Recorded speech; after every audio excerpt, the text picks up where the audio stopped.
Hello everyone, welcome to my YouTube channel. और आज के इस वीडियो में हम बात करने वाले हैं what is clock and what is the necessity और रिक्वायरमेंट ऑफ क्लॉक। ठीक है, तो देखिए हमारी लास्ट वीडियो के अंदर हमने स्टडी किया था एसआर लैच के बारे में। तो एसआर लैच की अगर हम ट्रुथ टेबल देखते हैं तो उसके अंदर हमें क्या दिखाई देता है कि जब हमारे पास एस और आर 0 0 है तो जो हमारे पास ये कंडीशन होती है ये अलाउड कंडीशन नहीं होती, नॉट अलाउड। ठीक है, अगर हमारे पास S0 और R1 है तो हमारे पास अगर प्रीवियस आउटपुट 0 या 1 है तो हमें नेक्स्ट आउटपुट जो मिलने वाली है वो क्या मिलेगी, वो 1 ही मिलेगी। ठीक है, एस और आर अगर हमारे पास 1 0 है तो हमारे पास प्रीवियस आउटपुट अगर 0 या 1 कोई भी है इनमें से तो हमें नेक्स्ट हमेशा क्या मिलने वाली है, वो 0 ही मिलने वाली है।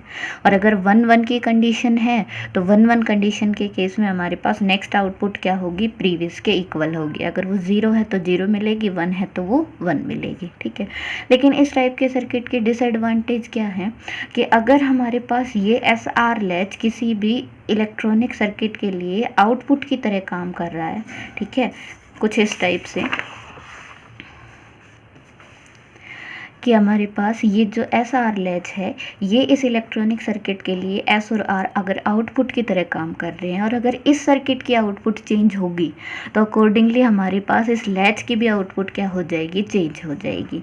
फॉर एग्जांपल अगर ये इलेक्ट्रॉनिक सर्किट हमें क्या आउटपुट दे रहा है, 0 या 1, ठीक है, तो उस केस में हमारे पास एस की वैल्यू क्या हो जाएगी, 0 और आर की वैल्यू 1, तो हमें नेक्स्ट जो स्टेट मिलने वाली है वो क्या मिलने वाली है, 1 स्टेट। ठीक है, अगर हमारे पास एस और आर की वैल्यू 1 0 आती है, इस इलेक्ट्रॉनिक सर्किट की आउटपुट 1 0 आती है तो हमें नेक्स्ट स्टेट क्या मिलने वाली है, 0, और 1 1 आती है तो हमें क्या मिलने वाली है, प्रीवियस के इक्वल मिलने वाली है।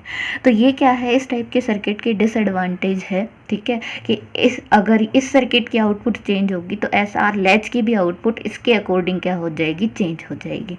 तो इस टाइप के डिसएडवांटेज को हम कैसे रिमूव कर सकते हैं, इसको हम रिमूव कर सकते हैं with the application of clock. ठीक है, तो क्लॉक क्या होती है, क्लॉक हमारे पास एक ऐसा सिग्नल होता है जिसके अंदर सिर्फ क्या होते हैं, 2 ही लेवल होते हैं, 0 और 1, या फिर इसको हम कह सकते हैं लो और हाई लेवल। ठीक है, और इसका जो टाइम पीरियड होता है वो क्या होता है, टी।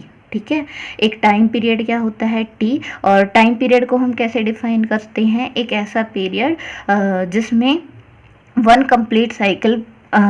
कंप्लीट साइकिल हमारे पास होती है। ठीक है, लो और हाई, और इनका जब हम रिपीटेशन कंसिडर करते हैं तो वो हमारे पास किसकी फॉर्मेशन करता है, क्लॉक की फॉर्मेशन करता है।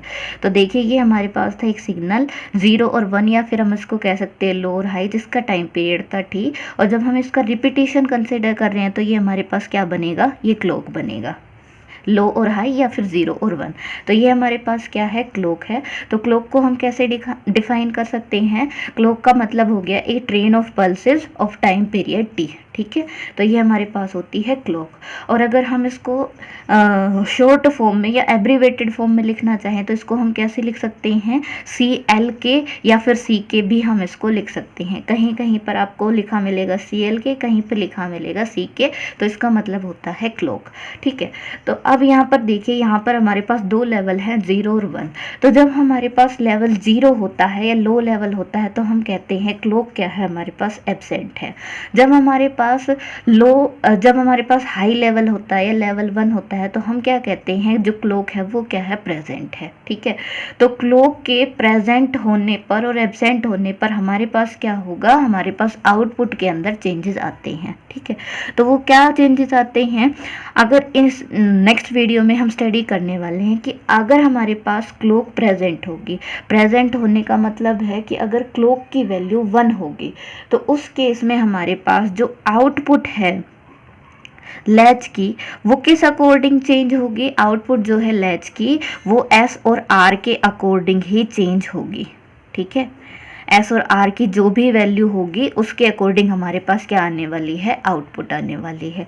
लेकिन अगर हमारे पास क्लॉक एब्सेंट है, मतलब क्लॉक की वैल्यू 0 है, ठीक है, तो उस केस में जो हमारे पास आउटपुट है वो क्या होगी, वो चेंज नहीं होगी, आउटपुट विल नॉट चेंज।